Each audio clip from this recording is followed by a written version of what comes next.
Hello' নমস্কাৰ মই ৰাজীৱ আৰু মি মাইসেলফ এণ্ড ৰাজীৱ ফুকনলৈ আপোনালোকক স্বাগতম জনাইছোঁ। আজিৰ এই পোষ্টটোৰ জৰিয়তে মই আপোনালোকক মাল্টিলিংক কিবোৰ্ডখন কেনেদৰে অসমীয়া ভাষাৰ উপযোগী কৰি ল'ব পাৰি তাকে দেখুৱাবলৈ চেষ্টা কৰিম। ইয়াৰ আগৰ পোষ্টটোত মই মাল্টিলিংক কিবোৰ্ডৰ কথা উল্লেখ কৰিছিলোঁ। পোষ্টটো পঢ়ি মোৰ ফেচবুক ফ্ৰেণ্ড হিমা শইকীয়াই মাল্টিলিংক কিবোৰ্ডেৰে কেনেদৰে অসমীয়া লিখিব পাৰি জানিব বিচাৰিছিল। সেয়ে মই আজি এই ভিডিঅ'টো বনালোঁ। আপোনালোকৰো যদি কিবা সুধিবলগীয়া থাকে মোক কমেণ্টৰ জৰিয়তে সুধিব পাৰিব। মাল্টিলিংক কিবোৰ্ডখন ডিফল্ট ৰূপত পাবলৈ হ'লে আপুনি প্ৰথমতে ছেটিংলৈ যাব লাগিব। তাৰপিছত আপুনি লেংগুৱেজ এণ্ড ইনপুট নামৰ ছেটিংছটোত প্ৰৱেশ কৰিব লাগিব। ইয়াৰে আপুনি কাৰেণ্ট কিবোৰ্ড ছেটিংলৈ গৈ মাল্টিলিংক কিবোৰ্ডখন সিলেক্ট কৰিব লাগিব। কিবোৰ্ডখনত অসমীয়া ভাষাটো ভৰাবলৈ হ'লে আপুনি লেংগুৱেজ এণ্ড ইনপুট ছেটিংৰ মাল্টিলিংক কিবোৰ্ড অপশ্যনটোলৈকে যাব লাগিব। ইয়াতে আপুনি লেংগুৱেজ অপশ্যনটো পাব। ইয়াৰ ভিতৰত আৰু এটা লেংগুৱেজেছ বুলি অপশ্যন আছে য'ত আপুনি বেলেগ বেলেগ ভাষাৰ দীঘল এখন তালিকা পাব।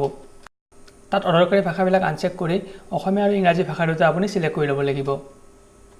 ইম'জিছৰ কাৰণে আপুনি লিখিবৰ পৰত এণ্টাৰ কীটো অলপ হেঁচি ধৰিব লাগিব বা সোঁফালে চুকত থকা 1 2 3 নামৰ কীটো অলপ হেঁচি ধৰিলেও ষ্টিকাৰৰ তালিকা এখন ওলাব।